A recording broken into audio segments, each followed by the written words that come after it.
காலையில் உரிய நேரத்தில் நீங்கள் காலை உணவு சாப்பிடாத போது வயிறு பயப்படுகிறது.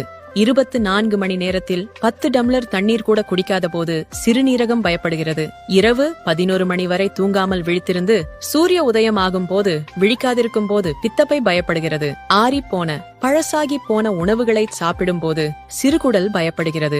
நிறைய வறுத்த மற்றும் காரமான உணவுகளை சாப்பிடும் போது பெருங்குடல் பயப்படுகிறது. சிகரெட் மற்றும் பீடி போன்ற புகை, அழுக்கு மற்றும் மாசடைந்த சுற்றுச்சூழல் காற்றை நீங்கள் சுவாசிக்கும் போது நுரையீரல்கள் பயப்படுகின்றன. அதிகப்படியான வறுத்த உணவு, ஜங்க், துரித உணவுகளை உண்ணும் போது கல்லீரல் பயப்படுகிறது. அதிக உப்பு மற்றும் அதிக கொலஸ்ட்ரால் நிறைந்த உணவை சாப்பிடும் போது இதயம் பயப்படுகிறது. சாப்பிடச் சுவையாகவும் மற்றும் தடையின்றி கிடைக்கிறது என்பதாலும் அதிக இனிப்பு பண்டங்களை வெளுத்து வாங்கும் போது கணையம் பயப்படுகிறது. இருட்டில் மொபைல் மற்றும் கம்ப்யூட்டர் திரையின் வெளிச்சத்தில் வேலை செய்யும் போது கண்கள் பயப்படுகின்றன.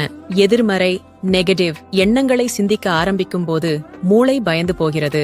உங்கள் உடலின் பாகங்களில் அக்கறை கொள்ளுங்கள், அவற்றை பயமுறுத்தாதீர்கள். இந்த உடல் பாகங்கள் அனைத்தும் சந்தையில் எளிதாக கிடைப்பதில்லை. கிடைத்தாலும் மிகவும் விலை உயர்ந்தவை. அநேகமாக உங்கள் உடலும் ஏற்றுக்கொள்ளாது. எனவே உங்கள் உடல் பாகங்களை ஆரோக்கியமாக வைத்துக் கொள்ளுங்கள். அனைவருக்கும் பகிருங்கள். உணவே மருந்து பக்கத்தை ஃபாலோ செய்யுங்கள். Download ShareChat.